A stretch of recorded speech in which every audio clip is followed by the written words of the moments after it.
नमस्कार मित्रों, target the study point में आपका स्वागत है। हम आशा करते हैं आप लोग बेहतर होंगे। मित्रों, हमारे चैनल के द्वारा रेलवे ग्रुप डी की परीक्षा को ध्यान में रखते हुए विज्ञान के अति महत्वपूर्ण प्रश्नों की सीरीज चलाई जा रही है, जिसके अंतर्गत यह दूसरा सेट है, जिसमें पूर्व की परीक्षा में पूछे हुए महत्वपूर्ण प्रश्नों को सम्मिलित किया गया है। यह प्रश्न निश्चित रूप से आपकी आगामी परीक्षा में देखने को मिलेंगे। तो आइए हम देखते हैं। पहला क्वेश्चन, एक लड़की झूले में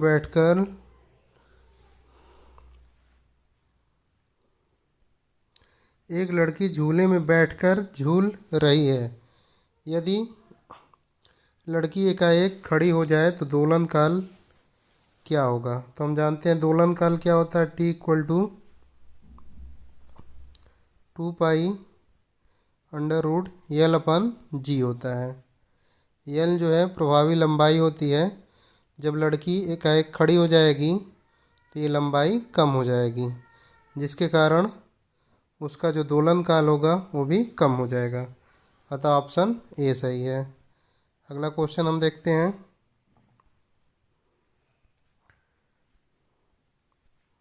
सेकंड पेंडुलम का आवर्तकाल कितना होता है? देखिए, सेकंड पेंडुलम की डेफिनेशन होती है कि यह एक ऐसा समायोजन है जो सरल आवर्तीगत करता है, और ये जो है अत्यंत सूक्ष्म धागे में एक छोटा सा कण लटकाया हुआ होता है, और इसका आवर्तकाल कितना होता है? 2 सेकंड होता है। अतः ऑप्शन कौन सा सही हो जाएगा? इनमें से कोई नहीं। सेकंड पेंडुलम का आवर्तकाल कितना होता है? 2 सेकंड होता है। एसआई इकाई में लेंस की शक्ति की इकाई क्या होती है? तो हम लोग जानते हैं क्या होता है, डायोप्टर होता है। वाट किसका मात्रक है? शक्ति का। मीटर लंबाई का। अगला क्वेश्चन देखते हैं।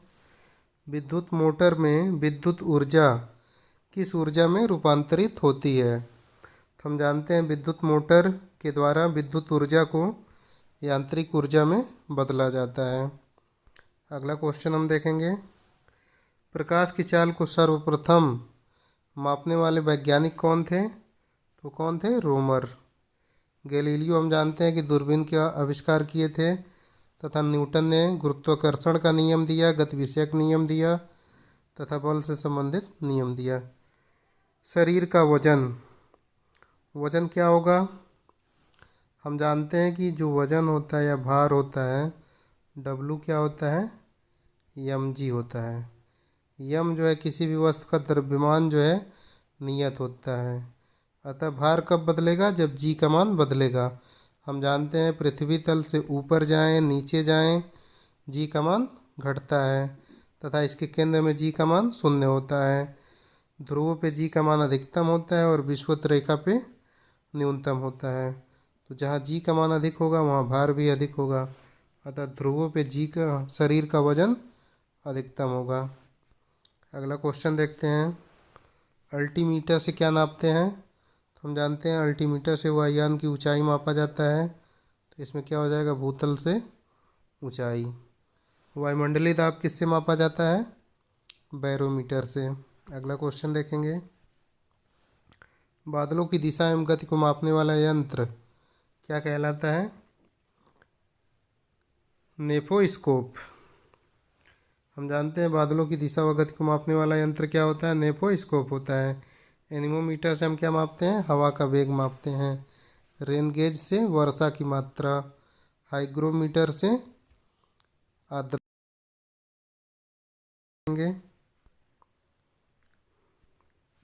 एक रॉकेट और जेट इंजन भिन्न हैं क्योंकि उनके कार्य सिद्धांत पूरी तरह से भिन्न हैं। ये ऑप्शन गलत है। रॉकेट में सिर्फ द्रव ईंधन उपयोग होता है, जबकि जेट इंजन में ठोस ईंधन। ये बिल्कुल गलत है, क्योंकि रॉकेट में द्रव और ठोस दोनों उपयोग होता है।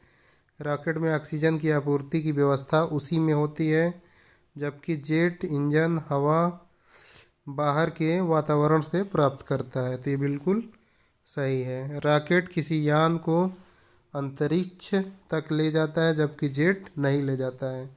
इसका मुख्य कारण यही है कि रॉकेट में जो है ऑक्सीजन की व्यवस्था उसी में होती है, इसलिए यान को अंतरिक्ष में लेके चला जाता है।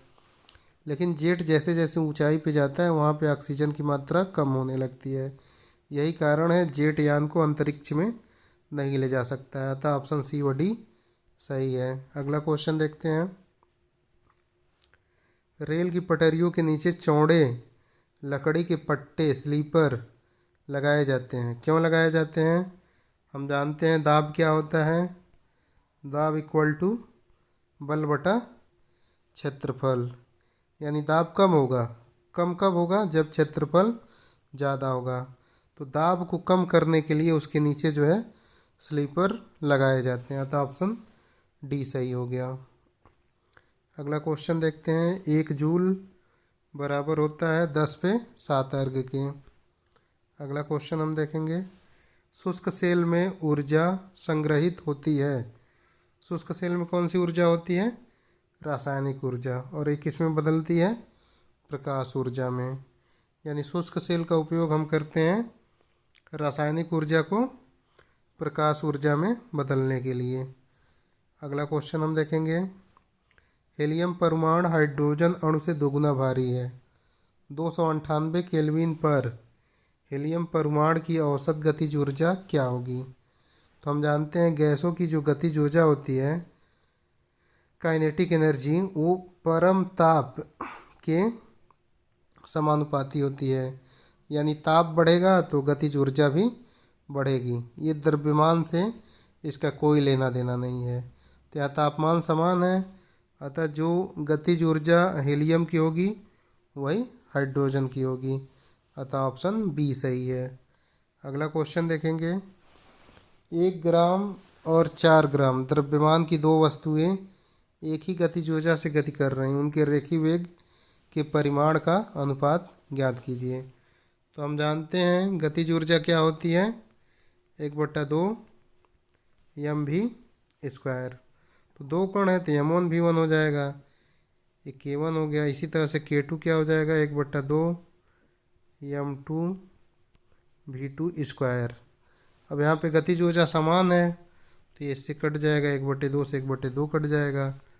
v1/v2 क्या आ जाएगा, √m2/m1। तो यहाँ हम वैल्यू पुटअप करेंगे तो हमारा क्या आ जाएगा, 2 संबंधे 1 आ जाएगा। मेन यहाँ पे समझ लीजिए मित्रों, जो काइनेटिक एनर्जी गतिज ऊर्जा होती है वो k = 1/2 mv² होता है।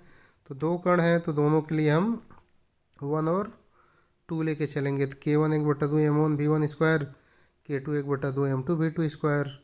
दोनों को हम डिवाइड किए तो v1/v2 हमको मिल गया m2/m1। अब यहाँ वैल्यू पुटअप किए तो हमें मिल गया ऑप्शन सी। अगला क्वेश्चन देखेंगे।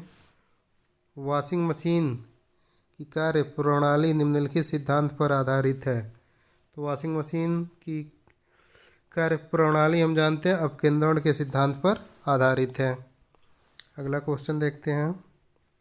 एक साइकिल चालक जब मोड़ लेता है तब अंदर की तरफ लटकता है, जबकि कार चालक उसी मोड़ पर बाहर को ढकेला हुआ महसूस करता है, कारण बताइए।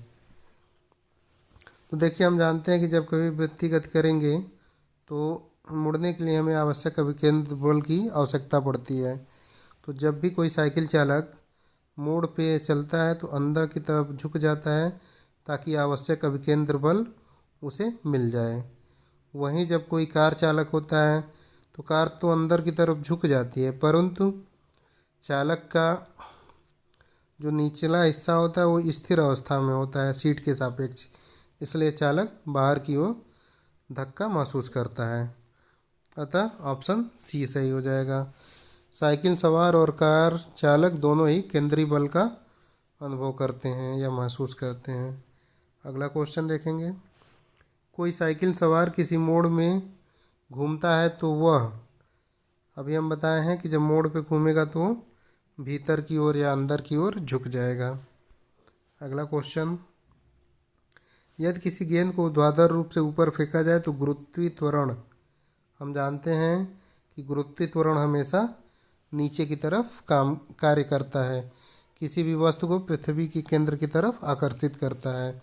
तो गेंद को हम ऊपर की तरफ फेंके हैं, गुरुत्वीय त्वरण नीचे की तरफ काम कर रहा है, यानी जो गुरुत्वीय त्वरण होगा वो गेंद की गति की विपरीत दिशा में होगा। अतः ऑप्शन ए सही हो गया। अगला क्वेश्चन देखेंगे।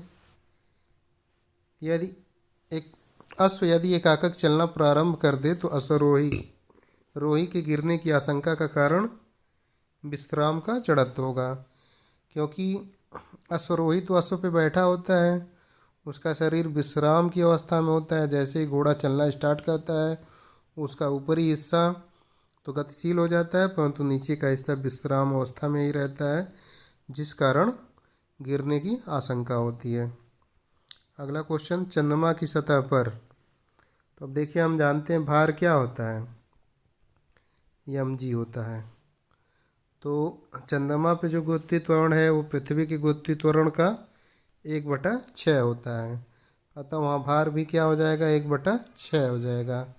हम जानते हैं द्रव्यमान नियत होता है, इसमें कोई भी परिवर्तन नहीं होगा। अतः जब हम चंद्रमा की सतह पर रहेंगे तो द्रव्यमान स्थिर होगा और भार क्या होगा, कम हो जाएगा, क्योंकि वहाँ गुरुत्वीय त्वरण पृथ्वी का 1/6 होता है। अतः ऑप्शन बी सही है। अगला क्वेश्चन देखते हैं।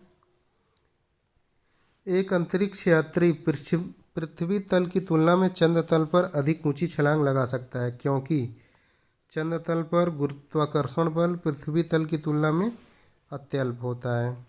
अभी हम आपको पीछे बताए हैं कि चंद्रमा पे जो गुरुत्वाकर्षण बल होता है वो पृथ्वी का 1/6 होता है, इसीलिए वहाँ पे कोई अंतरिक्ष यात्री अगर कूदता है तो उसकी छलांग ऊंची होती है। अगला क्वेश्चन देखेंगे।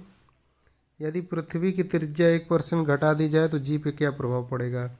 यहाँ देखिए एक फार्मूला होता है GR² = GmE²। तो अगर हम इन दोनों की वैल्यू सेम आती है, दोनों कांस्टेंट रहेंगे गुणनफल, क्योंकि यहाँ पे जी जो है सार्वत्रिक गुरुत्वाकर्षण स्थिरांक है, ये भी नहीं बदलेगा, द्रव्यमान भी नहीं बदलेगा। तो अगर हम इसमें त्रिज्या को घटाएंगे तो जी का मान बढ़ जाएगा, त्रिज्या को बढ़ाएंगे तो जी का मान घट जाएगा। अतः ऑप्शन ए सही हो गया। अगला क्वेश्चन देखते हैं। एक लड़के का भार पृथ्वी पे 6 न्यूटन है, तो इसका चंद्रमा पे भार क्या होगा। तो हम जानते हैं चंद्रमा पे गुरुत्वीय त्वरण पृथ्वी का 1/6 होता है, तो भार भी 1/6 हो जाएगा, यानी कि क्या हो गया, 100 न्यूटन। अगला क्वेश्चन देखते हैं। यदि पृथ्वी वायुमंडल को किस प्रकार पकड़े रहती है। तो हम जानते हैं पृथ्वी वायुमंडल को गुरुत्वाकर्षण बल के द्वारा पकड़े हुई है। न्यूटन ने गुरुत्वाकर्षण का नियम दिया था कि यदि दो पिंड एक दूसरे से कुछ निश्चित दूरी पर स्थित हैं तो उनके बीच कार्य करने वाला गुरुत्वाकर्षण बल उनके द्रव्यमान के गुणनफल के अनुक्रमानुपाती तथा उनके बीच की दूरी के वर्ग के व्युत्क्रमानुपाती होता है। तो यहाँ से हम एक फार्मूला पा जाते हैं, F G m1m2/r², जहाँ एक कैपिटल जी सार्वत्रिक गुरुत्वाकर्षण स्थिरांक होता है। अगला क्वेश्चन देखते हैं। अदिश एक प्रमात्रा है जिसमें परिमाण होता है लेकिन क्या नहीं होता, दिशा नहीं होता है। जो राशियाँ होती हैं दो तरह की होती हैं, एक अदिश होती है, एक सदिश होती है। जो अदिश होती है उसे व्यक्त करने के लिए सिर्फ परिमाण की आवश्यकता होती है, दिशा की नहीं। लेकिन जो सदिश होती हैं उन्हें अदिश राशियों में सिर्फ परिमाण की आवश्यकता होती है, दिशा की आवश्यकता नहीं, जबकि सदिश में परिमाण व दिशा दोनों की आवश्यकता होती है। इन दोनों में कुछ मूलभूत अंतर भी होता है कि अदिश राशियों को साधारण बीजगणितीय नियम से जोड़ा जा सकता है, लेकिन सदिश राशियों को जोड़ने का एक विशेष नियम होता है, उन्हें बीजगणितीय नियम द्वारा नहीं जोड़ा जा सकता है। इनके कुछ उदाहरण होते हैं जो अक्सर परीक्षाओं में पूछता है, जैसे समय क्या है, अदिश है, ताप क्या हो गया, अदिश है, लेकिन दूरी अदिश है, विस्थापन क्या हो जाएगा, सदिश हो जाएगा। वेग वेग सदिश है, चाल अदिश है, संवेग सदिश है, बल भी सदिश है, कार्य समय ऊर्जा अदिश होती है। तो इस तरह के कई उदाहरण हैं जिन्हें आप लोग देख लीजिएगा, तो मित्रों, ये विज्ञान से जुड़े हुए अति महत्वपूर्ण 25 प्रश्न थे जो निश्चित रूप से आपके लिए लाभकारी सिद्ध होंगे। इस वीडियो को आप लोग बार बार देखिए, चैनल के साथ जुड़े रहिए और लोगों को भी जोड़िए ताकि जो है अच्छे से तैयारी करवाई जा सके। और हमारा टारगेट है कि ग्रुप डी की परीक्षा तक विज्ञान पूर्ण रूप से कंप्लीट करा दिया जाएगा। ठीक है मित्रों, वीडियो को देखते रहिए, चैनल को सब्सक्राइब करिए और पोस्ट को लाइक व शेयर करिए। धन्यवाद मित्रों।